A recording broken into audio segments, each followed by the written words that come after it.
هي الحلقات تحفظني بآيات من القرآن، هي الحلقات تملأني بحب المصطفى العدنان، هي الحلقات تحفظني اعوذ باللہ من الشیطان الرجیم، بسم اللہ الرحمن الرحیم۔ ناظرین کرام، السلام علیکم ورحمۃ اللہ وبرکاتہ۔ انشاءاللہ تبارک و تعالی آج ہم لوگ پڑھیں گے النحو الکبیر کا سبق نمبر 14۔ اس میں غیر متمکن کی اقسام، اس میں غیر متمکن جو ہے وہ اس میں غیر متمکن کی 5ویں جو قسم ہے اس کے اوپر ہمارا گفتگو کا سلسلہ چل رہا ہے۔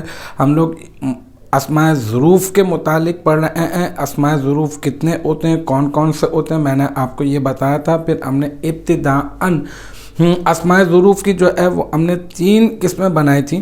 ایک تو ظروف زمانیہ، ایک ظروف مکانیہ اور ایک ظروف زمانیہ و مکانیہ۔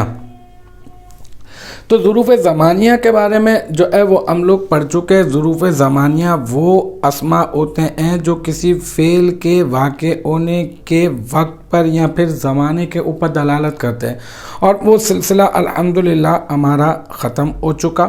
آج ہماری یہ 40ویں کلاس ہے۔ تقریباً اس سلسلے میں ہماری 39 کلاسز جو ہیں وہ ہو چکی ہیں، اور آج سے ہم لوگ جو سلسلہ شروع کر رہے ہیں وہ اسماء ظروف کی دوسری قسم ہے، اور وہ ہے ظروف مکانیہ۔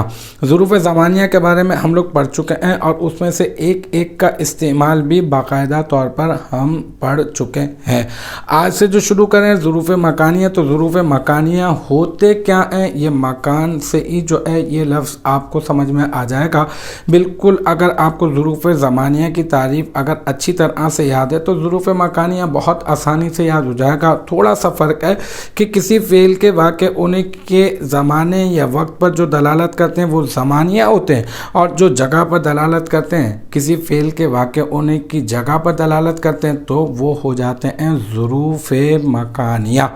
اب ظروف مکانیہ کتنے ہوتے ہیں اور کون کون سے ہوتے ہیں، تو دیکھیں یہاں پہ اسکرین کے اوپر آپ کو نظر آ رہا ہے کہ ظروف زمانیہ 6 ہیں۔ حیث، قدام، تحت، فوق، این اور دون۔